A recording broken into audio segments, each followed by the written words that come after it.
নবী বলছেন, আল্লাহ আমার উম্মত যদি জাহান্নামে থাকে আমি কিন্তু জান্নাতে যাব না। আল্লাহ বলছেন আপনি না গেলে তো জান্নাত উদ্বোধনই হবে না। এবারে মামলা কি দাঁড়ালো? আল্লাহ পাক বলে যে আমি তাহকামুল হাকিমিন নিজেকে বলেছি, বিচার না করলেও তো জিনিসটা সুন্দর হয় না। অনবী একটা কাজ করেন, ওয়ালা সাউফা ইউতিকা রাব্বুকা ফাতারদা, আমি কাউকে বলি নাই, আপনাকে না বলেছি। আমার সাল্লাল্লাহু আলাইহি রাহমাতাল লিল আলামিন কারো সম্পর্কে নাজিল করি নাই, আপনাকে দিয়েছি। ওয়ালাল আখিরাতু খায়রুল লাকা মিনাল উলা, কাউকে বলি নাই, আপনাকে বলেছি। আর আমি আল্লাহ ভালো করে জানি আপনি হচ্ছেন উম্মতের দরদী নবী। আপনি নিজের জন্য কাঁদেন নাই, সন্তানের জন্য কাঁদেন নাই, পরিবারের জন্য কাঁদেন নাই, নাতির জন্য কাঁদেন নাই, যত কেঁদেছেন জীবনে সবকিছু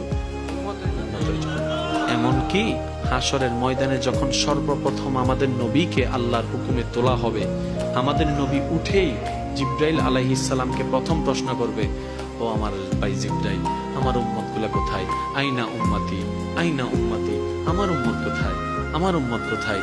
আমার উম্মত কোথায়? আমি উঠার আগেই নাকি আমার উম্মতকে জাহান্নামে দিয়ে দিয়েছো নাকি?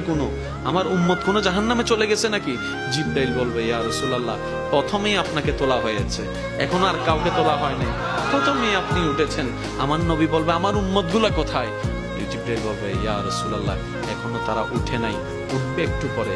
নবী দৌড়াই চলে যাবে আল্লাহর রহমতের দরবারের দিকে।